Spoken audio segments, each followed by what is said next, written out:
Nous ne sommes pas responsables du comportement des autres, mais bel et bien de notre comportement. Il peut arriver que votre mari s'énerve ou qu'il se conduise d'une manière stupide.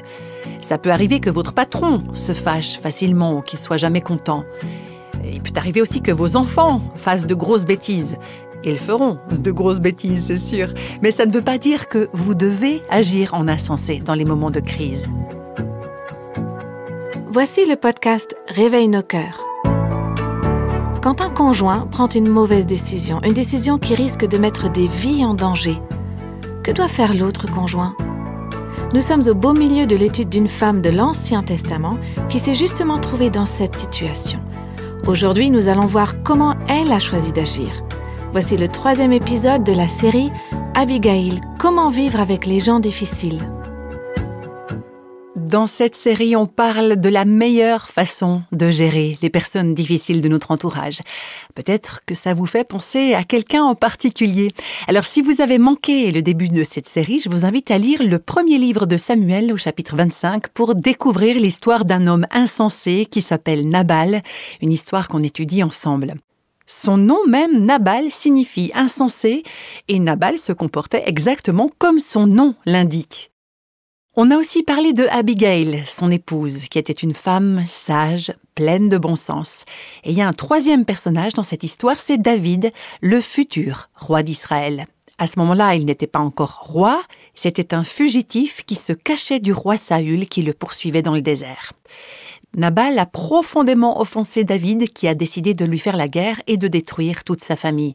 Abigail, l'épouse de Nabal, apprend ce qui est arrivé et elle va tout faire pour apaiser ces deux hommes enragés l'un contre l'autre.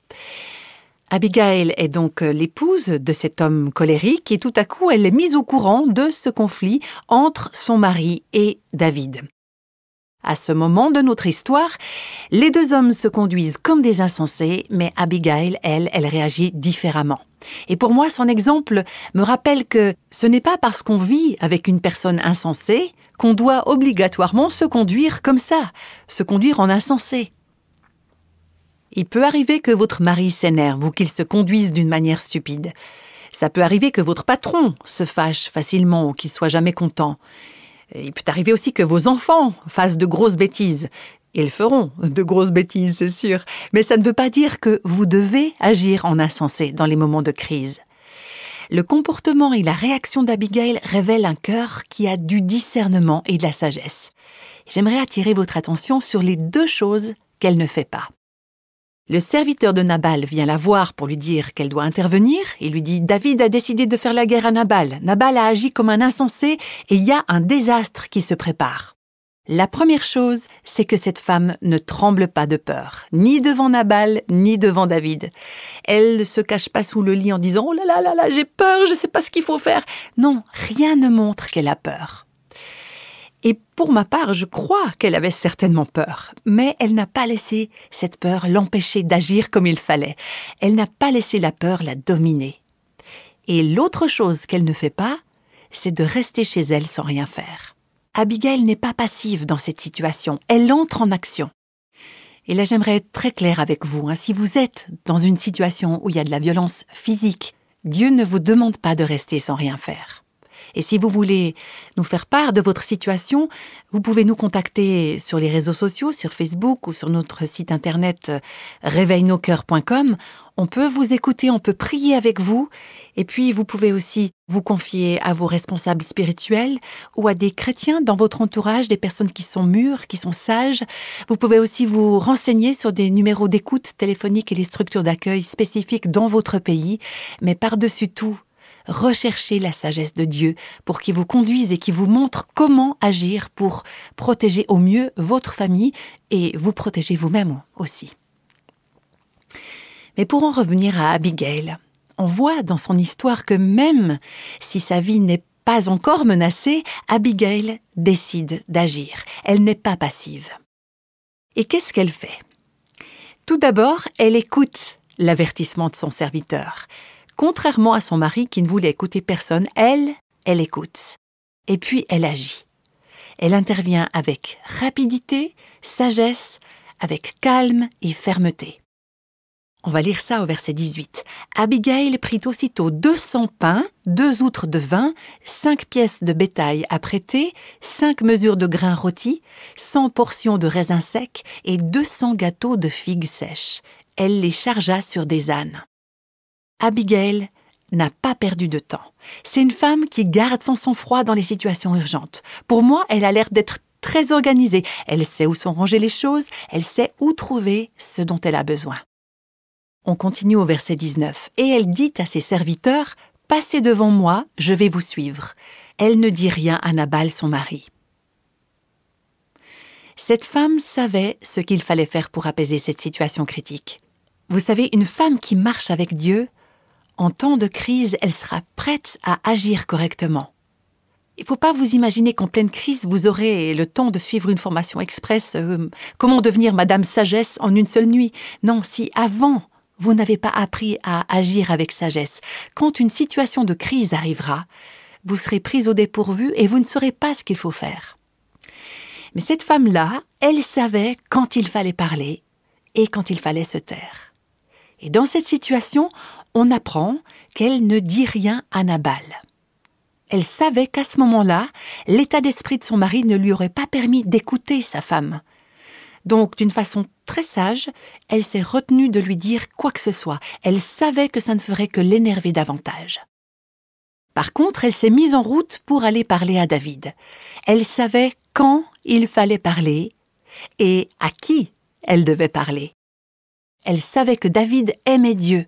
Elle savait que ce serait possible de le raisonner. Elle savait que lui, il écouterait ce qu'elle avait à dire. On continue au verset 20. « Montée sur un âne, elle descendit la montagne par un chemin couvert. Et voici, David et ses gens descendaient en face d'elle, en sorte qu'elle les rencontra. » Est-ce que vous vous souvenez l'état d'esprit de David à ce moment-là? Avec lui, il avait son épée, il avait aussi 400 hommes, ils étaient sur le chemin de la guerre. Et voilà que cette femme belle, pleine de sagesse et de discernement, se retrouve face à cette armée de 400 hommes, des hommes armés d'épées, en chemin pour attaquer son mari. Dans cette situation, on peut dire qu'elle se met littéralement au milieu de la confrontation entre deux personnes enragées, insensées. Elle est courageuse, cette femme. Elle va affronter David alors qu'elle sait qu'il est armé et furieux. On continue les versets 21 et 22. David avait dit « C'est bien en vain que j'ai gardé tout ce que cet homme a dans le désert et que rien n'a été enlevé de tout ce qu'il possède. Nabal m'a rendu le mal pour le bien. Que Dieu traite son serviteur David dans toute sa rigueur si je laisse subsister jusqu'à la lumière du matin qui que ce soit de tout ce qui appartient à Nabal. » En résumé, David part en guerre et ça va chauffer. Et je voudrais préciser qu'à mon avis, la réaction de David envers Nabal est disproportionnée par rapport à l'offense. Je ne sais pas ce que vous en pensez. Qu'est-ce qu'il avait fait, Nabal? Il s'était comporté avec grossièreté, avec dureté, avec méchanceté, mais tout ce qu'il avait fait en réalité, c'était de refuser de donner de la nourriture à David et à ses hommes. Ça ne méritait pas de tuer Nabal, de tuer tous les hommes de sa famille et tous ses bergers. Là, on voit que David ne se maîtrise plus. Et pourtant, c'était pas son style. D'habitude, David ne se comportait pas comme ça. Dans le chapitre précédent, David s'était caché dans une grotte pour échapper à Saül. Et à ce moment-là, Saül était entré dans la grotte avec ses soldats et David avait pu aller discrètement couper un morceau du manteau de Saül pendant que celui-ci était occupé. Les hommes de David lui ont dit « Mais c'est l'occasion de tuer Saül !» Mais David avait refusé. La Bible dit que sa conscience le tourmenta simplement parce qu'il avait coupé ce morceau du manteau de Saül. David a répondu à ses hommes « Non, je ne commettrai pas une telle action. Il m'est impossible de porter la main sur celui qui a reçu l'onction de Dieu. » David avait fait preuve d'une extraordinaire maîtrise de lui-même dans cette situation, parce qu'il était réellement un homme selon le cœur de Dieu. Mais cette fois-ci, face à la réaction de Nabal, il a été pris au dépourvu. David avait faim, il était en colère, il se sentait seul, il était fatigué. Et voilà qu'il ne se comporte pas comme d'habitude. Il ne se maîtrise plus du tout. Proverbe 29:11 nous dit que l'insensé étale tous ses sentiments, mais le sage se retient de montrer les siens. Et Proverbe 19:11, l'homme qui a de la sagesse est lent à la colère, Mais là, David a manqué de sagesse, il s'est empressé de riposter. Et le verset continue, « Et il met sa gloire à oublier les offenses. » Voilà probablement ce que David aurait dû faire. Il n'avait pas de raison valable pour mettre des gens à mort et pour faire la guerre. L'homme qui a de la sagesse met sa gloire à oublier les offenses. On continue notre histoire au premier livre de Samuel, chapitre 25, verset 23. Lorsqu'Abigail aperçut David, elle descendit rapidement de l'âne, tomba sur sa face en présence de David et s'inclina jusqu'à terre. On voit que c'est une femme humble. Elle s'approche de David humblement. Elle ne se comporte pas comme Nabal, son mari insensé, ni comme David, qui ne se maîtrise pas. Elle ne s'impose pas, mais elle s'exprime sans détour, d'une manière claire. Elle demande de l'aide à David. Et comme on pourra le voir, son discours n'est pas un long discours. Abigail reste calme, elle est sereine, elle se maîtrise. J'imagine que son cœur battait très fort dans sa poitrine, mais quand elle s'est exprimée, elle s'est dominée, elle a été claire et ferme. Elle va vers David parce qu'elle sait qu'elle pourra lui parler. Et elle invite David à suivre la voie de sa raison. Elle lui exprime sa demande avec respect, son attitude est digne. Elle est grave et sincère, mais elle reste humble. On continue les versets 24 et 25. Puis, se jetant à ses pieds, elle dit « À moi la faute, mon Seigneur David. Permets à ta servante de parler à tes oreilles et écoute ce que j'ai à te dire. Ne prends pas garde à ce méchant homme, à Nabal, car il est comme son nom, il mérite bien son nom. Nabal, le fou, l'insensé. Et chez lui, il y a de la folie. » Ce qu'elle veut dire, c'est que Nabal se comporte comme un insensé. « Et moi, ta servante, je n'ai pas vu les gens que tu as envoyés. » Là, Abigail est en train de dire « J'étais pas là quand tout ça est arrivé. Je suis désolée de tout ce qui s'est passé. Pardonne-nous, s'il te plaît. » Abigail essaie de calmer la situation. Notez bien que Abigail ne couvre pas son mari. Elle ne l'excuse pas non plus. Elle est honnête sur ce qui s'est passé, mais elle reste, je crois, respectueuse. Son but, c'est pas de détruire son mari. Son but, c'est pas de mettre quelqu'un de son côté. Ce qu'elle aimerait, c'est faire entendre la voix de la sagesse et de la raison dans cette situation qui est tellement tendue. Alors est-ce qu'elle a fait preuve d'un manque de respect envers son mari dans la façon dont elle a parlé de lui? On pourrait se demander, mais comment expliquer, comment justifier le fait que Abigail a agi contre les ordres de son mari? Lui avait dit à David et à ses hommes qu'ils n'auraient rien à manger, mais elle décide de leur apporter de la nourriture. Alors est-ce qu'elle a manqué de soumission? Il y a plusieurs choses qu'il faut garder à l'esprit. Abigail n'avait pas l'avantage d'avoir comme nous le Nouveau Testament. Elle n'avait pas tout cet enseignement important qu'on a concernant la soumission en Christ et la soumission à son mari. Mais en étudiant ce passage, je crois réellement qu'en fait, elle protégeait son mari de la vengeance de David. Elle agissait dans le meilleur intérêt de son mari Nabal. Si son mari ne s'était pas tellement mis en colère, s'il n'avait pas réagi de façon irrationnelle, s'il avait gardé sa lucidité, il lui aurait très probablement demandé d'agir comme elle l'a fait, parce que c'était pour son bien. La soumission, ça ne veut pas dire obéir sans réfléchir à tout ce qu'une autorité nous dit de faire. Et ça ne veut pas dire que nous autorisons le péché. Dans le Nouveau Testament, il y a un exemple assez évident, c'est l'histoire d'Ananias et Saphira. L'histoire de ce couple, un mari et une femme qui se sont mis d'accord pour mentir sur la nature du don financier qu'ils ont fait à l'Église. Dans cette histoire, Ananias, le mari, est arrivé, on lui a demandé s'il avait donné la totalité du montant de la vente. Il a répondu « Oui, c'est le montant total ». Et il est tombé mort. Et puis sa femme, Saphira, est arrivée, sans savoir ce qui venait de se passer, et les apôtres lui ont demandé « Est-ce que c'est le montant total ?» Elle a fait le choix de mentir. Elle n'était pas obligée de mentir. Elle pouvait rester soumise à son mari sans pour autant partager le mensonge de son mari. Vous pouvez relire cette histoire dans le livre des Actes au chapitre 5. On en revient maintenant à notre histoire, quand Abigail parle à David. On est au verset 26 du premier livre de Samuel au chapitre 25. Abigail parle humblement, mais elle est directe et elle est claire. Abigail sait que David aime Dieu et qu'il écoutera la voix de la raison, même s'il est parti en guerre contre Nabal avec 400 hommes. Abigail agit dans le meilleur intérêt de Nabal. Elle veut préserver la vie de son mari. Elle aimerait calmer cette situation tendue. Donc elle dit à David, au verset 26, « Maintenant, David, mon Seigneur, aussi vrai que l'Éternel est vivant et que ton âme est vivante, c'est l'Éternel qui t'a empêché de répandre le sang et qui a retenu ta main. » Il y a certaines traductions qui disent « de te venger toi-même. Que tes ennemis, que ceux qui te veulent du mal, soient comme Nabal. » Abigail s'adresse à David avec respect. Vous avez vu, elle l'appelle « mon Seigneur » et elle se présente comme sa servante. Et surtout, elle introduit l'Éternel dans l'histoire. Elle introduit Dieu dans cette situation. Elle sait que David aime Dieu, contrairement à son mari. Et elle l'encourage à voir cette situation du point de vue de Dieu. Et au verset 27, elle lui dit « Accepte ce présent que ta servante apporte à mon Seigneur, et qu'il soit distribué aux gens qui marchent à ta suite. » Nabal ne voulait rien donner aux hommes de David, et voilà que sa femme arrive, chargée de nourriture et de provisions. Son mari est très riche, elle ne lui cause aucun préjudice en faisant ça. Elle agit comme Nabal l'aurait fait s'il avait bien analysé la situation. Et c'est une sorte d'offrande de paix qu'elle apporte pour calmer la colère de David. On lit au verset 28, « Pardonne, je te prie, la faute de ta servante, car l'Éternel te fera une maison stable, autrement dit un royaume, une dynastie. Pardonne, je te prie, car tu mènes les combats de l'Éternel, et la méchanceté ne se trouvera jamais en toi tant que tu vivras. » Abigail lance un défi à David. Elle le défie de se rappeler tout ce que Dieu a prévu pour lui. « David, Dieu, il a un plan pour toi. Dieu, il t'a donné des promesses, il va les réaliser, il te fera du bien.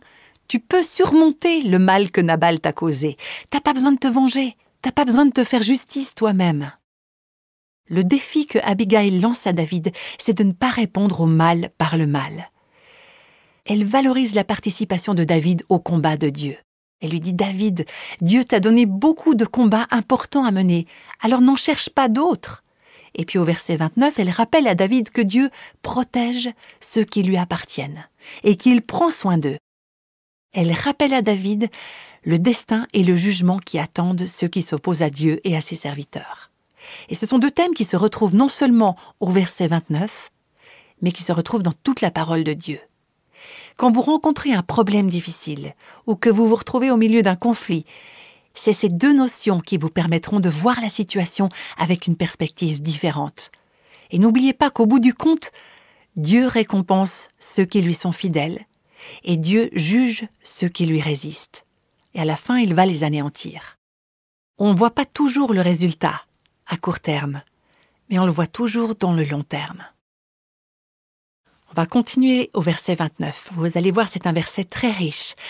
Abigail dit à David, « S'il s'élève quelqu'un qui te poursuive et qui en veuille à ta vie, ton âme, David, sera liée dans le faisceau des vivants auprès de l'Éternel ton Dieu, et il lancera du creux de la fronde l'âme de tes ennemis. » Il y a une autre version qui dit « Si quelqu'un s'avise de te poursuivre pour t'ôter la vie, l'Éternel ton Dieu gardera ta vie, pour que tu restes au nombre des vivants.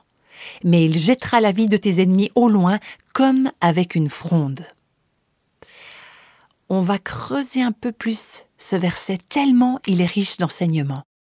Abigail encourage David. « David, même si des hommes te poursuivent pour essayer de te tuer, et n'oubliez pas que ça avait été vrai pendant une bonne partie de la vie de David, si c'était pas Saül, c'était Nabal, si c'était pas Nabal, c'était Absalom, il y avait toujours quelqu'un après lui.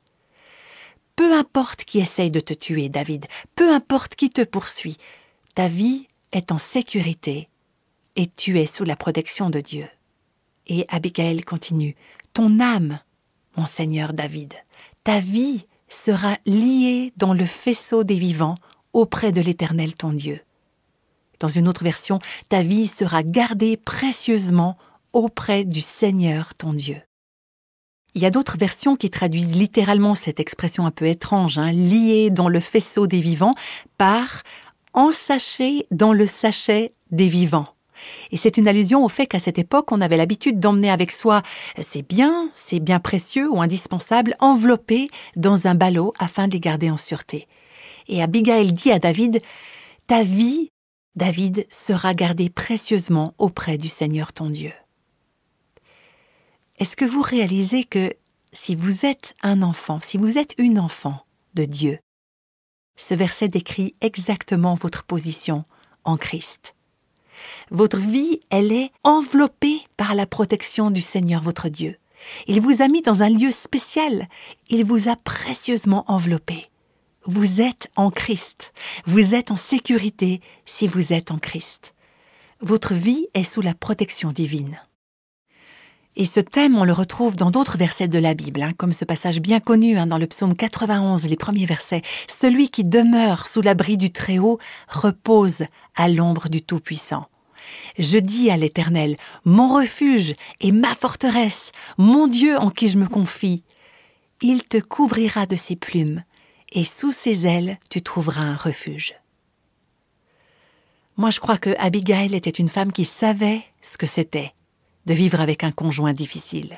Mais elle savait aussi que sa vie était gardée dans la main du Seigneur, son Dieu. Elle ne pouvait pas échapper à des circonstances difficiles, mais elle savait que tout son être intérieur aussi, était en sécurité. Et elle pouvait dire à David, « Peu importe les Nabals qui vivent autour de toi, ta vie à toi, elle est gardée précieusement par le Seigneur ton Dieu. » Et il y a aussi le psaume 121 qui rappelle que le Seigneur est notre gardien.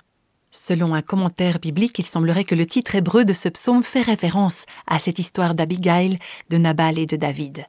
Et voilà ce passage du psaume. « L'Éternel est celui qui te garde. Il t'a enveloppé. L'Éternel te gardera de tout mal. Il gardera ton âme. L'Éternel gardera ton départ et ton arrivée, dès maintenant et à jamais. »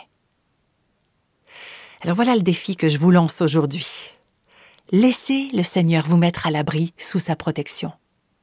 Si vous êtes dans la même situation que David, si quelqu'un vous a insulté, vous a attaqué, vous a causé du tort, ou si vous êtes à la place d'Abigail en train de vous interposer, en train d'essayer de séparer deux personnes en colère, n'oubliez pas que votre vie est cachée en Christ et qu'il est votre refuge.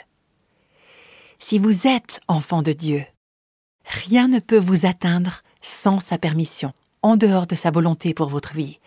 Dieu vous enveloppe de sa protection. Mais encore une fois, si vous vous trouvez dans une situation où on vous menace physiquement, on met votre vie en danger, alors il faut prendre les mesures qui s'imposent. En aucun cas vous devez accepter qu'on vous tape dessus. Vous devez accepter d'être battu. Non. Quand la loi est enfreinte, que ce soit la loi de Dieu ou la loi de votre pays, il faut que vous puissiez chercher de l'aide. Et recherchez tout d'abord la face de Dieu pour qu'il vous conduise vers des personnes qui peuvent vraiment vous aider. Et aussi, espérons-le, qu'il permette de sauver votre mariage. Demandez de l'aide, que ce soit l'aide des responsables de votre communauté et aussi, quand c'est nécessaire, l'aide des forces de l'ordre.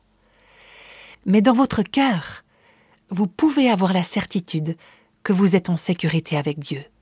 Il est votre refuge. C'est lui votre forteresse. Et ce verset ne dit pas simplement que vous serez en sécurité.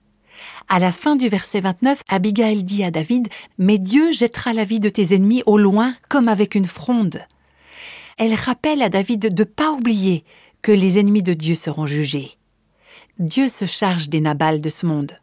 Que vous soyez marié à un Nabal, que vous soyez le père ou la mère d'un Nabal, le voisin ou la voisine d'un Nabal, ou le salarié ou la salariée d'un Nabal, et que vous soyez dans la même église qu'un Nabal, n'oubliez pas, Dieu se charge des Nabals de ce monde. On retrouve ça aussi dans le livre des Proverbes. Proverbe 11, 21, « Certainement le méchant ne restera pas impuni, mais la postérité des justes sera sauvée. » Nous sommes en sécurité en Christ. Alors voilà le défi qui est le nôtre. Si on sait que Dieu réglera le compte des Nabals dans ce monde, alors il faut faire attention de ne pas devenir un Nabal soi-même. Parce qu'on peut être sûr que Dieu se chargera aussi de nous. Dieu se charge des Nabals de ce monde. On peut être sûr de ça, on peut compter là-dessus. Peut-être que ça fait des années et des années que vous êtes marié à quelqu'un qui est comme Nabal. Et que votre cœur crie à Dieu, « Oh mais Seigneur, mais jusqu'à quand ?» C'est d'ailleurs ce même cri qu'on entend dans le livre de l'Apocalypse, quand ceux qui sont au ciel s'écrient d'une voix forte en disant « Jusqu'à quand, souverain saint et véritable, jusqu'à quand tarderas-tu à juger et à tirer vengeance de notre sang sur les habitants de la terre ?» On ne sait pas jusqu'à quand, mais on sait qu'au temps de Dieu et selon sa volonté, Il jettera, il lancera comme avec une fronde, il anéantira tous ceux qui font le mal. Et en attendant, on peut avoir la certitude que notre vie est liée dans le faisceau des vivants auprès de l'Éternel, que notre vie est liée au trésor de la vie en Dieu.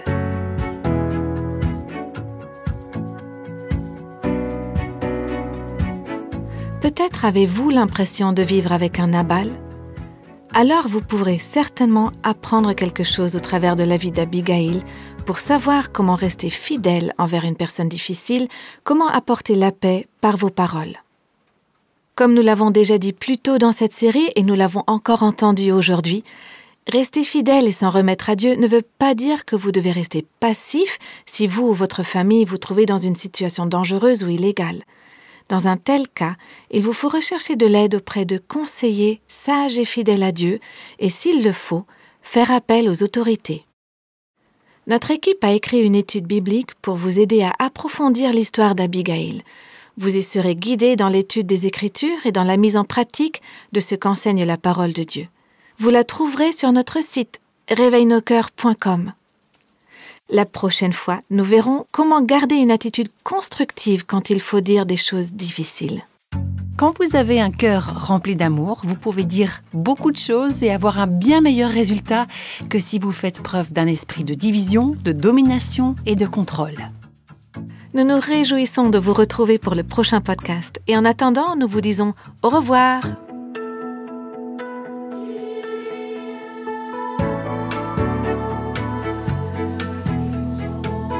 Tous les extraits de la Bible sont tirés de la version Louis II 1910. Réveille nos cœurs est le ministère francophone de Revive Our Hearts, initiative de Life Action Ministries avec Nancy DeMoss-Wolgemuth. Avec les voix de Christine Raymond et Jeannette Kosman.